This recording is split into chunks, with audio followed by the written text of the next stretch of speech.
Pranks are supposed to be harmless. A little embarrassment, maybe some laughter, and then it's over. That's the deal. But sometimes the gap between a joke and a catastrophe is thinner than anyone expects, and what starts as a moment of mischief ends with someone's life cut short. These aren't urban legends or cautionary tales invented to scare people. They're real incidents, with real names, real families, and consequences no one saw coming. Here are 5 of the worst deaths caused by pranks.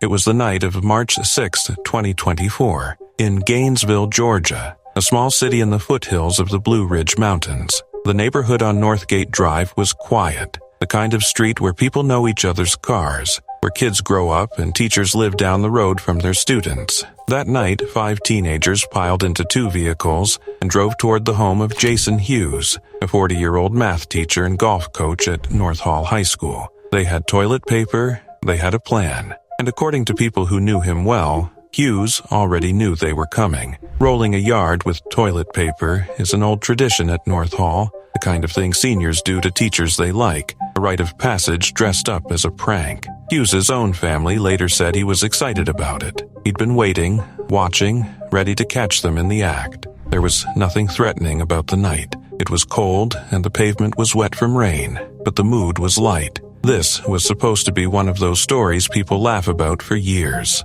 Hughes came out of his house as the group scrambled back to their cars. He walked toward the street, then he slipped. The wet pavement took his feet out from under him and he went down in the roadway. Right in the path of the car, Jaden Ryan Wallace, 18, was driving as he fled the scene. Wallace didn't see him in time. The car rolled over Hughes before anyone could react. Wallace and the other teens stopped immediately. They stayed at the scene, tried to help, and waited for first responders to arrive. It didn't matter. Hughes was gone by the time help reached him. The Hall County Sheriff's Office arrested all 5 teenagers that night. Wallace faced felony charges of first-degree vehicular homicide and reckless driving. The other 4 faced misdemeanor counts of criminal trespass and littering. The school district released a statement describing Hughes as a loving husband, a devoted father, and a teacher who gave so much to so many. Then, about a week later, something unusual happened.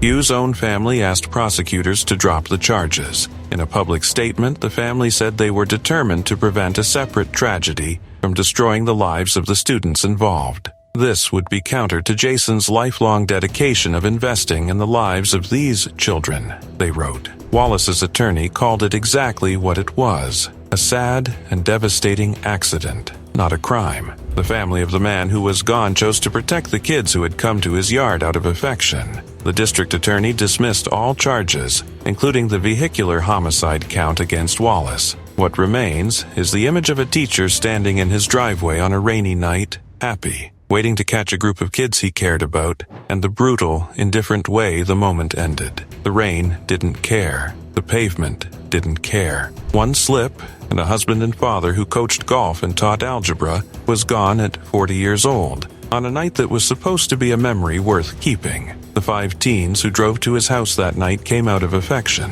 That part is not in dispute. They knew him. He knew them. He was looking forward to the moment they showed up, and they were looking forward to him catching them. The prank was the whole point, and there was no version of it anyone imagined could go wrong. But the rain had already fallen, the pavement was already wet, and the small chain of events that followed, a man walking toward a street, a foot losing grip, a driver who couldn't stop in time, took less than a few seconds to complete. The school where Hughes taught released its statement and asked the public to respect the family's privacy. The family used what little privacy they had to ask the courts to let 5 teenagers go home. They did. Hughes didn't. North Hall High School held a vigil in the days that followed. Students and faculty filled the gymnasium. Hughes had taught for more than a decade. The school's golf team, which he had coached, attended together. People who had been his students years before came back to speak. The picture of him that emerged from those nights was unanimous.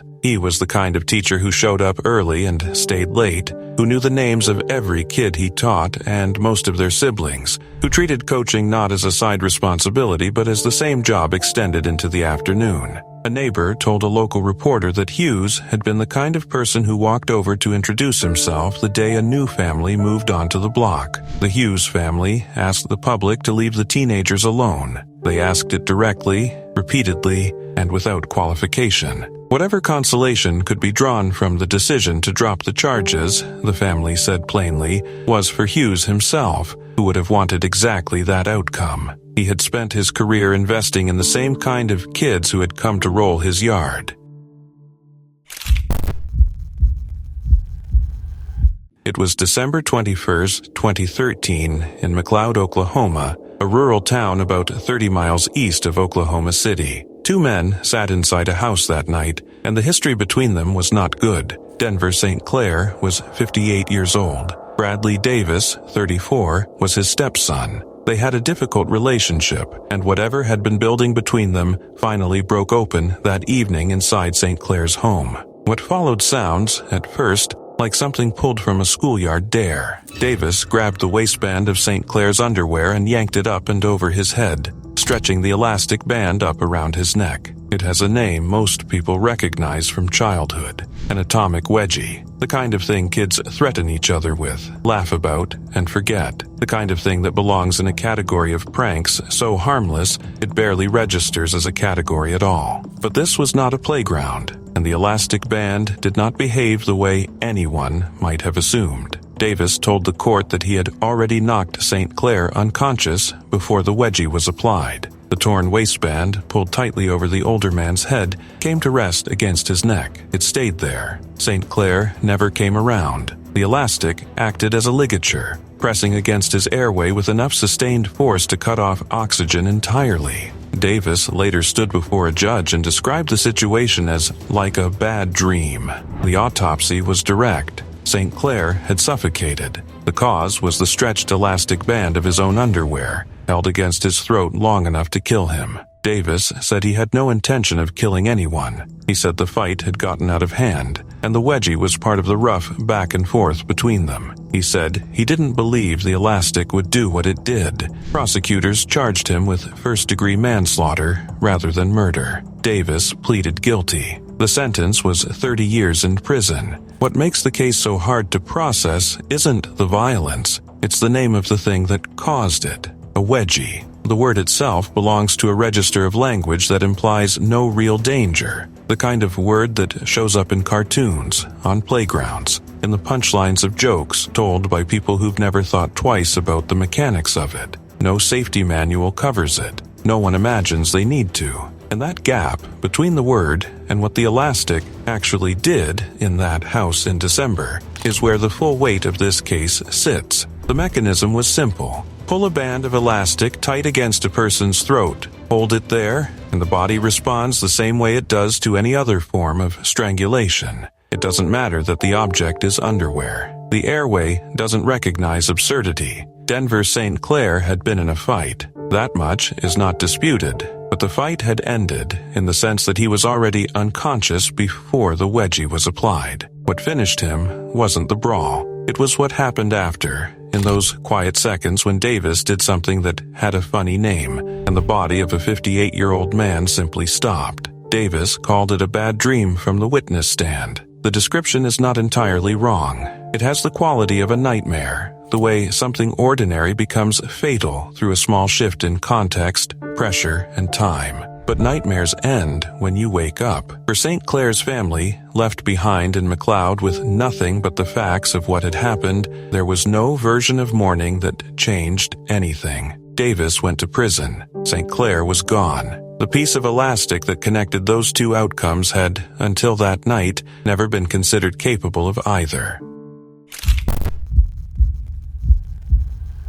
It was January 19th, 20 in Corona, California, a suburb in the Inland Empire east of Los Angeles. 3 teenagers were out that night with a small group that included younger siblings. It was around 10:30 in the evening when someone in the group walked up to a front door on the street, pressed the bell, and ran. They piled into a Toyota Prius and drove away. Ding Dong Ditch, one of the oldest, most low-stakes pranks there is. Ring and run. No property damaged, no one touched, the whole thing over in seconds. Drake Ruiz was 13. Daniel Hawkins was 16, Jacob Ivascu was 14. The man who answered that door was Anurag Chandra, 42 years old. At trial, Chandra testified that one of the boys had exposed himself before running. He said he feared for his family's safety. He said he was furious. He also admitted, under cross-examination, that he had drunk 12 beers in the hours before the doorbell rang. He got into his Infiniti Q50 and went after them. What came next was not two cars pulling over on a side street.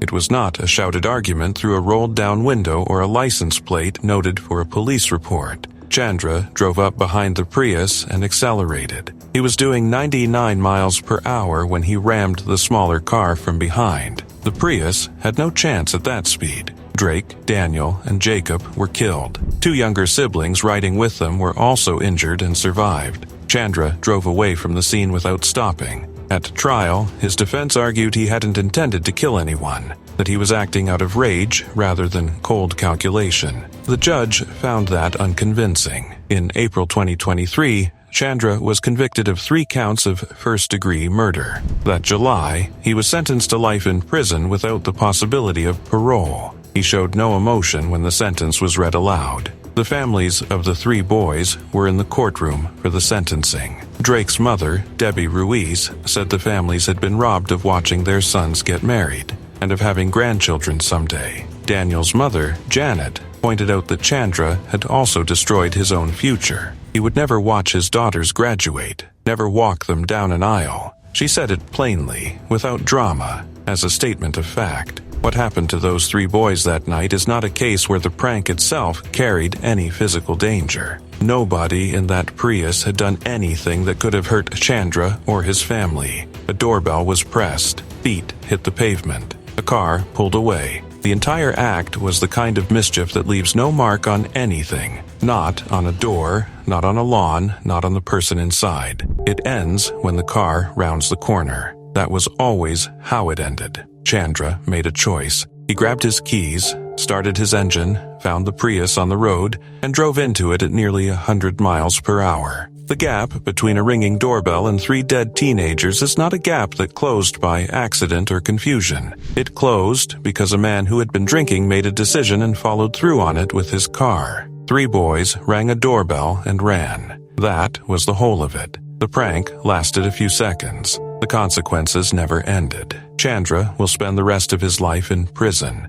The 3 families will spend the rest of theirs without their sons, without the weddings, without the grandchildren, without any of the ordinary things that were supposed to come next. A doorbell, a few seconds of laughter in a moving car, and then nothing. It was a Friday in November 2022 in the Rania industrial area of Kanpur Dehat district in the northern Indian state of Uttar Pradesh. The factory floor was an ordinary place on an ordinary afternoon. Workers moved around the same equipment they handled every day, cleaning dust from machinery with industrial air compressor hoses, the kind of tool found in workshops and manufacturing plants without a second thought. Nobody considered it dangerous. It was just part of the job. Dayashankar Dubey was 47 years old. He had worked at that factory for 15 years. He was the only earning member of his household, supporting his wife Neelam and their 2 sons, Deepak and Harshit. 15 years of the same building, the same equipment, the same co-workers. The kind of man a family depends on completely, quietly, without ever imagining he won't come home. That Friday, a colleague decided to do something funny. According to police, the co-worker took the air compressor hose, the same one used to clean dust off machinery,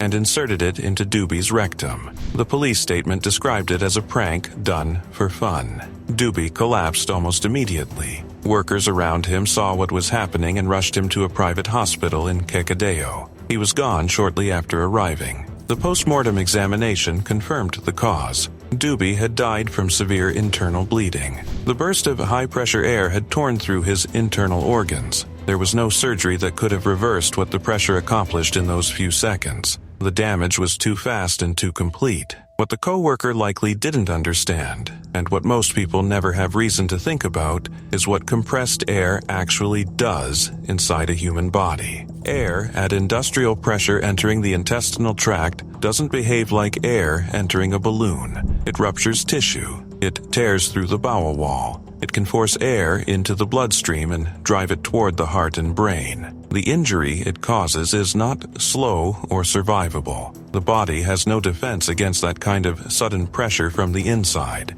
It doesn't require a large volume of air. It requires only the pressure itself and a moment of contact. The hose that killed Doobie wasn't modified or misused in any mechanical sense. It was pointed in the wrong direction by a person who treated a lethal amount of force as a setup for a joke. Police detained the co-worker for questioning. The station in charge, Atul Gautam, confirmed the post-mortem findings and stated that if the charges were proved, the accused would face culpable homicide under Section 304 of the Indian Penal Code, a provision that covers deaths caused not by the intent to kill, but by an act the accused knew, or should have known, was likely to cause harm. What sits at the center of this case is the ordinariness of everything around it. Not a brawl, not a chase, not a night that had already gone wrong before the moment it turned fatal. This was a routine Friday shift at a factory Doobie had shown up to for a decade and a half. The men around him knew him. They worked beside him every week. The equipment was familiar. Nothing about the day had signaled any danger at all. Neelam and the two boys were left with nothing. The income was gone. The man was gone. 15 years of steady, unremarkable work at the same factory ended on a Friday afternoon because a co-worker picked up a cleaning tool and thought it would be amusing to see what happened. It took only seconds to find out. The answer cost Dayashankar Doobie everything he had and left a family with no way to recover what they lost.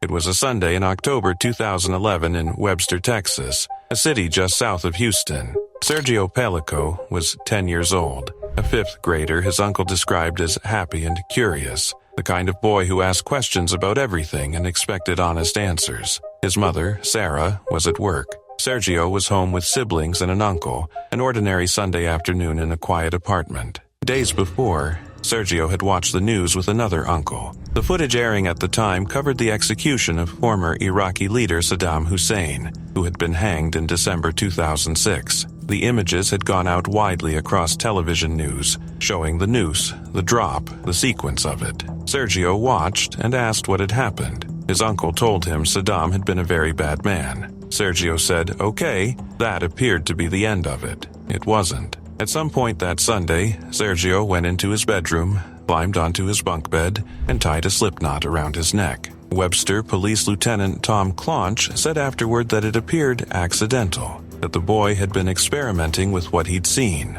One of the other children found him in the bedroom. By the time help arrived, he was already gone. The death was ruled accidental. The autopsy was conducted and confirmed it. Sergio had not left any note. There was no indication he understood what the rope would do, which is precisely what made it so devastating. He had watched something happen on television and tried to recreate it the way children sometimes do with wrestling moves or stunts, without any sense that the outcome could be irreversible. A clinical psychologist consulted at the time put it plainly. Children, Sergio's age, mimic what they see without the emotional or psychological development to think through consequences. They watch something and assume that because an adult did it on a screen, the danger either isn't real or can be undone. A slipknot on a bunk bed, in Sergio's understanding, was probably no different from anything else he'd seen performed and survived on television. Sergio's uncle, Julio Gustavo,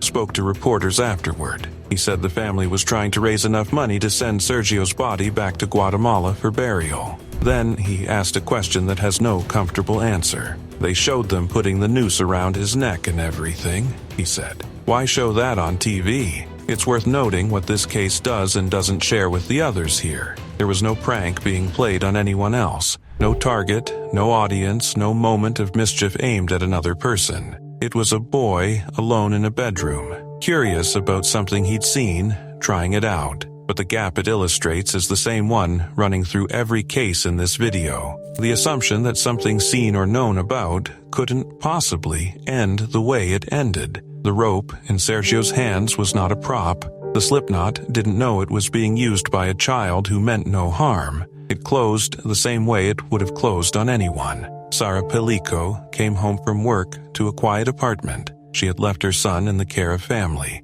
Nothing had seemed wrong. Sergio was 10 years old. 5 cases, 5 moments where the gap between a harmless act and a fatal outcome closed faster than anyone could react. A wet patch of pavement, a stretched piece of elastic, a doorbell pressed and abandoned, an air hose pointed the wrong way, a knot a child couldn't undo. None of these started as something dangerous. That's what makes them so hard to sit with. The danger wasn't announced. It arrived without warning, inside moments that were supposed to mean nothing at all.